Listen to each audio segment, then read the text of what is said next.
Welcome to the Lessons in Life, Love, and Leadership podcast with your hosts, Kelly and Cheryl Henderson. We chat about a variety of topics. Get ready. We're about to go in. All right. What's going on, everybody? Hello, and welcome to episode 1, the official launch. But episode 0 has received a lot of great feedback, and we just really thank you, the viewers and listeners of episode 0 of the Lessons in Life, Love, and Leadership podcast. We appreciate it. As with anything else, please make sure that you continue to like, continue to comment, and subscribe on all of our platforms. Mm-hmm. How you doing, Miss Lady? I'm doing good. Good. Excited for this conversation tonight. Yeah, thank you again so much for all of your kudos and feedback, and it was really actually more than we anticipated. Yeah. So in episode 0, we really started to kind of hone in and talk about those 5 energy sources that help to fuel our relationship and the definition of really what it means to be a power couple. We are in no way labeling ourselves as a power couple. We just thank everybody that really looks to us and admires us from afar and says, hey, that's what a power couple looks like. And we, look to try to strive to be like that. But let me make the disclaimer. We are not perfect. No. At all. Far from it. So we're just kind of wrapping up the conversation. But I think one of the things that we got a lot of feedback around was this idea of drivers and drainers. Mm-hmm. So really on today's episode, we're going to unpack a couple of things that are listed as drivers and drainers that could potentially cause frustration in relationships. And that's not just personal relationships. That's either in a marriage or a dating relationship. It could be a friendship. It could be a working relationship, a brother and sister, sibling relationship. We see a lot of families that we have an opportunity to coach and talk to. Mm-hmm. They're not having problems in their love life. It's the people that are around them, the siblings, the moms, the parents, all of those different things. And then, it could be a work or a business partner, because we have a lot of people who are overworking and working a lot. And, you have people that drive and drain you there. Mm-hmm. So all of these really could be connected to life, love, and leadership. Mm-hmm. What do you think? Yeah. I think, when we started unpacking the energy sources in our previous conversation, at the end of it, when we got to the lesson is anybody can have energy sources that fuel their relationship, but they're also the presence of drainers. Yeah. And so today, that's what we're going to talk about. Just a few of the drainers that surfaced in our conversation as we thought about things that actually take away from the energy that fuels a thriving relationship. Okay. So how you want to tease that out? All right. Well, we came up with 4, and this is not an exhaustive list, and it's not in any particular order, but there are 4 drainers that have the potential to suck the life out of your relationships. The first one is comparison. The second one is criticism. Yep. And we're going to tease that out. Number 3 is unresolved conflict. And then number 4 is the absence of curiosity. Wow. Okay. Yep. Ready to unpack those. We'd love to hear it. All right. Well, let's start with comparison. Obviously, we've heard this a 1,000 times. Comparison kills. And then Theodore Roosevelt is actually attributed with this quote of comparison is the thief of happiness. And sometimes the happiness is interchanged with joy. But also, comparison, it actually is not us picking up the mirror to look at ourselves. We're actually looking at other people's lives and measuring ourselves by them. Mm-hmm. And so we don't have to, the driver to counteract comparison is to do what that little baby said. Worry about yourself. Worry about yourself. And some of the quotes, here's one about combating comparison is this: let go of comparing yourself to others, embrace your uniqueness, and focus on your own journey. Oh, yeah. Yep. I like that because a lot of times we get in this thought of, not necessarily putting the mirror up to ourselves, but kind of turning the mirror outward and just seeing how we stack up against other people. And that could definitely be draining, especially with all of the things that are going on in social media, the stuff that we are bombarded with in our email and looking on television. Everything is always about get better, who's the new, what's going on. So that could definitely be a drainer, that thief of happiness, comparison. Yep. So, number 2, you ready to move on? Sure. Criticism. And so we're going to unpack criticism a little bit, but I want to first start with some quotes that I found that I think kind of tease out criticism on a broader level. So here's one from Elbert Hubbard. It says this: "The proof of greatness lies in being able to endure criticism without resentment." And so Hubbard is accredited with believing that being able to handle criticism without resentment is a sign of greatness. That's hard, though. Oh, goodness. Yeah. Okay, here's another one. You read the next one. What's the next one? I criticize by creation, not by finding fault. This gentleman, Marcus Cicero, suggested that really instead of criticizing others or complaining about your situation, you could really try to create an area or something to solve the problem. Don't always be the type of person that is bringing negativity, but what solution do you bring to the table that will help us to move the organization forward, move the relationship forward? You know, I hate being in toxic relationships with others that always all they do is complain all the time.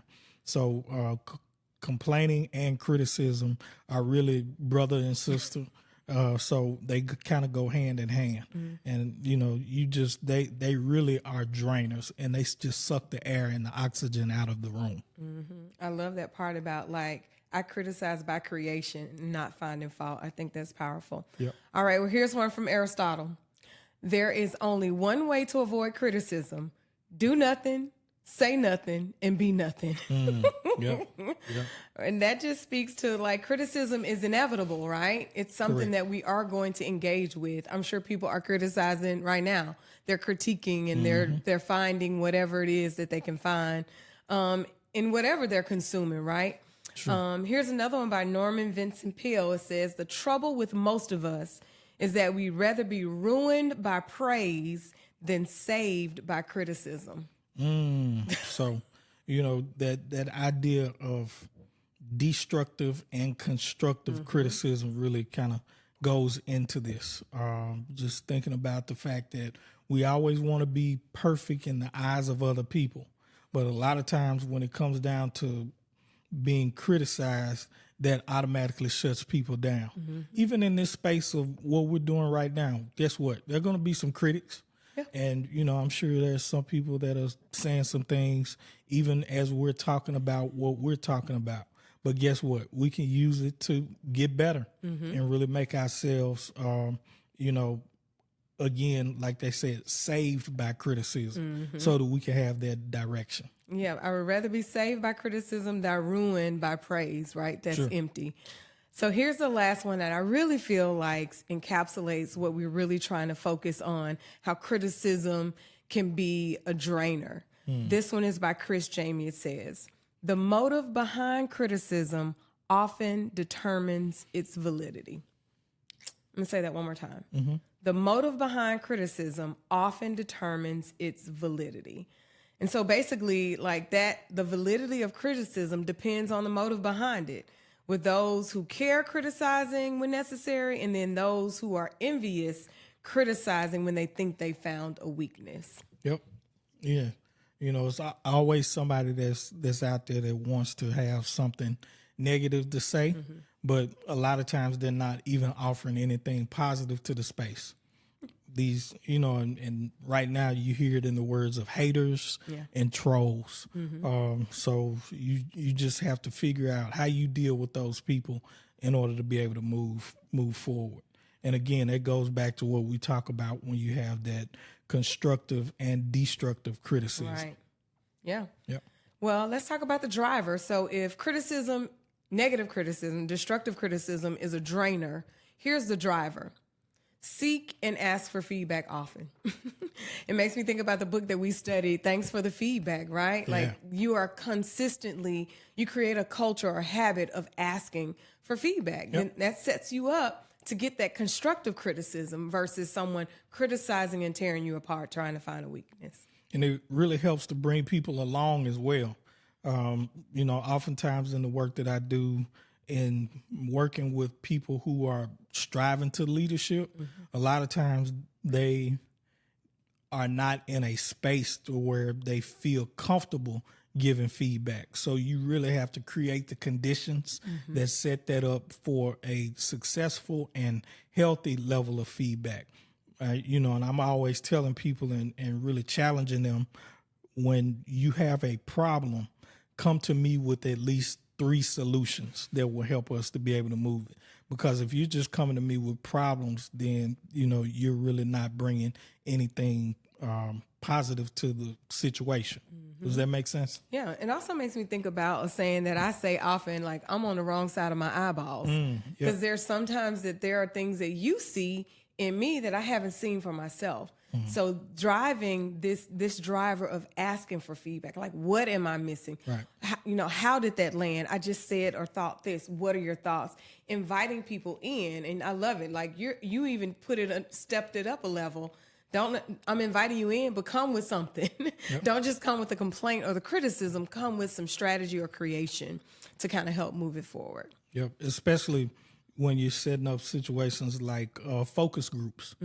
Focus groups are really, really key because it allows you to, again, be on the other side of your eyeballs, because people can really give some great information to help you. Because a lot of times when we're moving and grooving on the inside of the organization, all we're seeing is the end goal. When people are sitting in the atmosphere or the organization really being a part of the byproduct of the things that you're introducing. It could be good and it could be not so good. Right. Right. Makes me think about something that we did with my organization that I work for is we got input groups. So consultants that used to work with us prior to this year, we literally invited them in, said, here's what we're designing for training. Give us your input. That was a driver for us. Yeah. We were able to get input before we went out there with this idea that could have flopped or failed. We actually were proactive, driving. We asked for input groups. All right, here we go. First, drainer, comparison. Second, criticism. And now let's get to the third one. The third drainer is unresolved conflict. So in a broad definition, unresolved conflict means that your needs or the other person's are being ignored or neglected, which results in more feelings of negative emotions. And, it goes back to the adage of, like, when my grandparents used to quote the Bible and saying, in your anger, do not sin. Or, baby, don't let the sun go down while you still angry. Right. You have to find ways to talk out your disagreements. Yep. So, when we think about unresolved conflict, that thing can eat away at you. It starts to settle in and just fester. And when it does that, you're really in a situation where the long ranging and reaching effects of that could be devastating. Does that make sense? Yeah. Well, you know what? Thinking about your role as a leader and in the workplace, so let's talk about what does it look like when you are in a situation where you have to resolve conflict as a leader? What does that look like? Sure. So, one of the things that I've really learned is, to be a reflective and a reflexive leader. And when I sit down with people who are having conflict, oftentimes I'm the mediator or the referee or whatever, but I allow and I set the ground rules before we start talking about the thing. Oftentimes I'm already aware of what the situation is. So I'm working to try to create a situation where they can fix it. Yeah. But this is what I do. I set the ground rules. I say everybody at the table has a voice, and they're going to get an opportunity to say what it is that is bothering them or is the particular issue. So person A gets the chance to say what they need to say uninterrupted, person B cannot sit there and have this negative body language or, breathing hard or rolling their eyes. Once they get done, person B gets the same audience or the air to air out whatever it is that they are bothered with. Person A has to give them that same courtesy. Then I give my perspective of both person A, person B, and then allow them to say whether I heard it correctly or not, and then I give my final rendering. And that's really worked well. A lot of times it can kind of be draining or feel like it's dragging out, but at the end of the day, I've created the situation where a lot of conflicts are resolved based off of that. Because, I think it's John Maxwell that said, seek first to understand and then be understood. So, we're creating those conditions for that. I love that. I think one really powerful thing that leads us to the driver is that you said both people have a voice. Yes. And then you're right, like the scripture, don't let the sun go down. That means we're not lingering. We're not letting this thing sit and stew. We're not neglecting or avoiding. We're addressing it. And then, so here's the driver. When an unresolved conflict is flipped, the driver is this: determine the rules for resolving conflict. You had a very clear process, a framework. There's active listening. Each person gets an opportunity without responding. Yep. And that's powerful. And I'm thinking about, like, in relationships, let's go back to the word. The word of God is clear. Like in Matthew 18, it's like if somebody offends you, go to them. That's right. It doesn't say wait two weeks. It says go ahead and go to them and address it. And I agree 100%. There has to be voicing on both sides, because we are on the wrong side of our eyeballs often. Correct. And then giving that person an opportunity to engage. And you're right. Sometimes there is a need for a mediator. And I think that's powerful to have a mediator to help make sure that the rules of engagement are adhered to. That's right. So the outcome is one that is of resolution. All right. Well, we got one more. Okay. Let's go. Number 4 is the absence of curiosity. Yep. So curiosity get stale. You already know. So curiosity is a strong desire to know or to learn something. So in one of the organizations that actually we both used to work for, there was a very common phrase that was what? What's the phrase? You have to lead with curiosity. Lead with curiosity. And for me, that was foreign. Part of that was because of the way I was raised. It was like, either you do it, get it done. I'm not asking no questions. Do what I say. But I'm realized after being in this environment for over a decade that this lead with curiosity really, it just opened up a different framework of approaching people and situations that I didn't have all the answers on the front end. And so I feel like there was a missed opportunity to gain more information before moving into action or assumption. Yeah. And that it's good because it does cause you, to be curious, to ask questions, gather more information. And what are your thoughts about that? So when you do that, you are giving them voice, meaning that a lot of times people are sitting in their truth. And, again, when we're in these areas of life and leadership and love, people have a voice or they have their own opinion. So when you're going to them, especially when there's a situation to where you need to get some understanding, you have to be curious, you have to be open-minded and really ask those critical questions that tease out the ideas that person on the other side of that thing is really trying to get out. Does that make sense? You also made me think about like how the absence of curiosity is also a drainer in like loving relationships, right? It's like where there's an absence of curiosity in a relationship and getting to know your partner, then, it becomes like familiarity, right? Familiarity is the opposite of curiosity, because once you get familiar, it's a drain. Right. And we're no longer doing all those things we did that we were so curious in the dating relationship. We've got to still be curious, even in the decades, because we are living beings that are evolving, growing and changing. And really figuring out what the spark is that's going to be able to take the relationship to the next level. Yeah. That's why I'm envious of couples that are together for 55, 60 years, and it's still new. Yeah. You understand? Mm-hmm. So, when you get to that particular point in life, it's like 55, 60 years, I've spent my entire existence with you. Mm-hmm. So what's next? How do we keep the fire burning? Yeah. And the same thing goes on in relationships and in business, especially like if somebody is struggling to complete a task in the organization, there's that missed opportunity because there's always something next or new or now or a new trend that needs to be repeated. Mm-hmm. So it's like, where are we going with it? But you really have to be curious once that starts up. Mm-hmm. I feel like, leaders who do lead with curiosity before making decisions, there's now an opportunity to bring more voices into the space, bring more ideas to the space. You made this. I agree. There's also an opportunity to learn more and not make assumptions, and I think that is a drainer when we make assumptions, because then there's time wasted that could have been spent building and strengthening your organization. Sure. All right. So what's the driver to flip this to be a driver and not a drainer? It's simple. Be curious, ask questions. And be vulnerable. Vulnerable and transparent. Oh, yeah.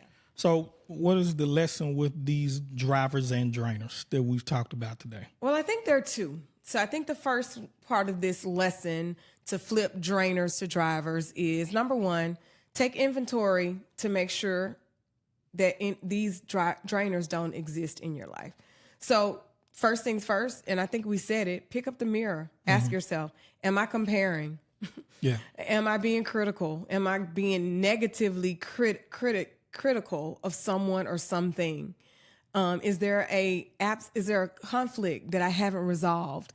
Is there an absence of curiosity? So first, take some inventory on yourself to determine which drainers exist. Okay. And then the second part is going to lead us right into our book that we're going to recommend. Is once you determine which of the drainers, don't try to attack all of them at once. Start with one. Then, you know what? Have the conversation. Yeah. Go ahead and have the conversation. Now you are aware. Now do something with that awareness and begin to work through it. Kind of takes me to Brené Brown, and we'll dig into that. She has this thought about wholehearted living. And in order to live wholeheartedly, she talks about like the drainers, you got to address them, because those drivers are what you're going to use to keep you motivated to live this wholehearted life, which consists of, number one, being self-aware, and then you named it, being vulnerable. That's right. All right. So I guess, what is the book that we are reading now? We already talked about it, Daring Greatly by Brené Brown. Here's the subheading: How the Courage to be Vulnerable Transforms the Way We Live, Love, Parent, and Lead. And here's one thing I want to drop in you. Mm-hmm. So her definition of vulnerability is this: vulnerability sounds like truth and looks like courage. Wow. Yeah. That's all I got. It's so good. We're almost done. Truth and courage. So I guess the lessons that we have to come with that is, again, taking a self-assessment and going back in and asking those questions. And then also really determining what drainers are present in your mindset and in your relationships. So, it really comes down to how you're operating in both your job, your work, and really then begin to unpack these things. All right. So what are you thinking about that? Wow, I'm just thinking about, we need to identify our drainers and flip them into drivers. Okay. All right. Well, hopefully we gave you all some insights into the drivers and drainers in relationships, and really some tools to help you to continue to level up in all areas of your life, your love, and your leadership pursuits. That does it for this episode. And please make sure to continue to like, comment, share, and subscribe on all of the platforms. And we will definitely talk with you next time. All right. All right. Take care.